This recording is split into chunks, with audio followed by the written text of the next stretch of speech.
Use the original texts in your assignments. That's going to become increasingly important as you go on.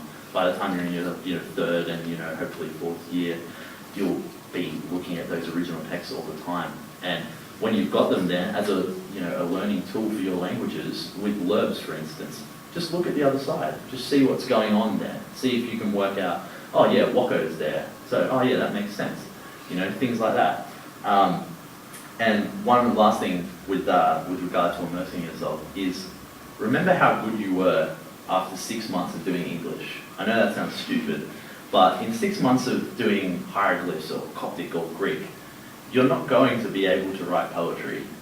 You're learning, it's a process, and if you go slowly, you will retain more. When you go to the gym, if you start lifting 100 kilos one week and then go there the next week, never come back, in a week you won't be able to do it. But if you start progressively, work a whole year, this is actually how your body works. If you work a whole year, get to 100 kilos and never go to the gym again, it'll take a whole year before you get back to where you started.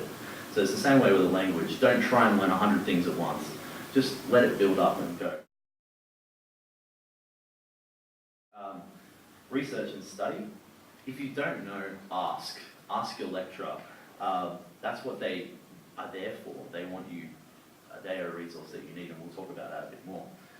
When you get a bit more experience, don't always look things up in the back of the book. Just try and work it out. That little bit, accessing your passive knowledge. Try and work out what it is by using your memory. Have as many resources on your reading list as possible. Like obviously some dictionaries cost 200. I know my Latin dictionary was worth $700 or something. I got it cheap, luckily. But there are some serious things out there that are going to help you to learn. So have as many as possible of those and use them. Don't just sort of sit there and go, oh look, I've got 5 grammars here, look how smart I am. Go in there and use them. They are there to help you. They are tried and tested. That's why they've been around for 200 years. And always use what is recommended by the lecturer. They know what's going on today in the language, and they will be there to help you. What is most recent is not necessarily what is most reliable. Sometimes people try a new way of doing things and it doesn't work as well. So sometimes, even if it is 1880 edition grammar, maybe that's a good thing. It's been around since 1880. Consult more than one grammar, dictionary, things like that. I usually have a mountain of books around me and I look at bits of them as I'm going. And you might think that's tedious and things like that, but it's good to get 2 perspectives on what you're looking at. Don't just accept modern translations. Question them and try to figure it out yourself. You'll find that a lot of what is said in things like penguins and stuff it's dressed up.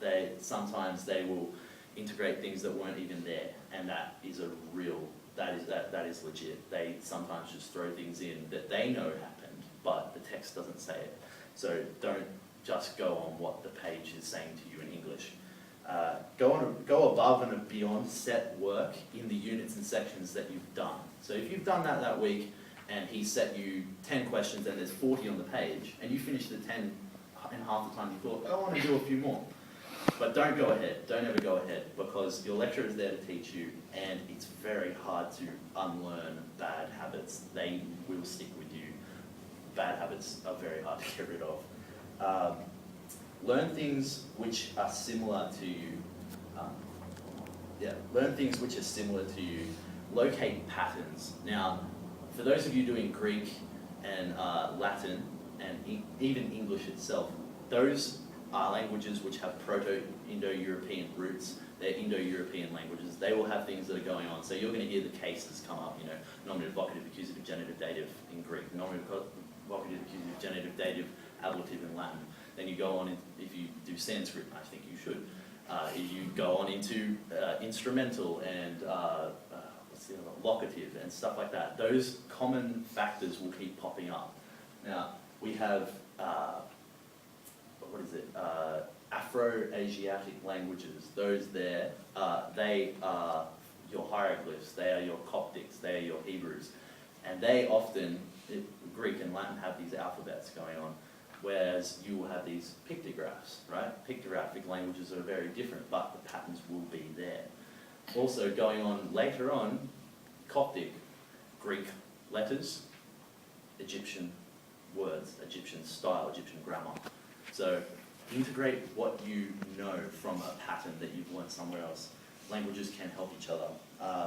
And always go after what is irregular and scary. Just because it looks really bad, just because even the book might hide it away from you, it will come up. What is irregular usually will be what's most popular.